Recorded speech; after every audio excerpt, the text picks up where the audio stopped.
PNP Chief Nicolas Torre III na Commission on Human Rights ang kanilang boss sa pagprotekta sa karapatang pantao.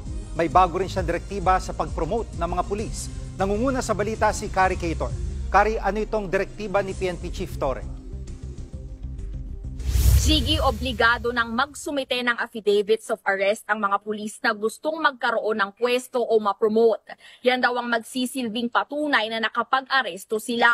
Ito ang bagong utos ni PNP Chief Nicolas Torre kasunod ng kanyang direktiba sa paramihan ng huli. Pakinggan natin ang kanyang pahayag. Ang basic na trabaho ng pulis ay manghuli. At ang pinaka-resibo na ikaw ay nanghuhuli ay ang affidavit of arrest.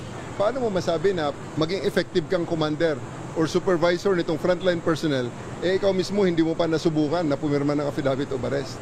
Pirma ka muna ng affidavit of arrest para kita ipwesto, para kita bigyan ng posisyon. Ayon kay Torre, mahalaga ang mga resibong ito lalo na kung nag-aresto ang mga pulis ng walang warrant. Sa ilalim ng batas, pwede ang warrantless arrest kung in flagrante delikto o nahuli sa akto ang krimen, kung may probable cause, o kung nakatakas ng kulungan ang hinahabol. Git naman ng PNP Chief, walang mangyayaring extrajudicial killing sa kanyang pamumuno. Sinabi niya ang lahat ng ito sa kanyang pagbisita sa tanggapan ng Commission on Human Rights kanina. Siya raw ang unang PNP Chief na gumawa niyan. Narito ang mga pahayag ni Torre at ng chairperson ng CHR.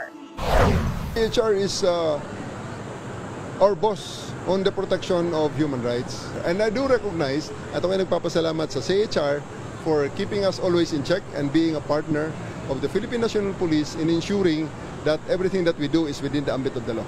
Isa ho sa mga pangunahing institusyon na binabantayan ng komisyon ay ang ating kapulisan.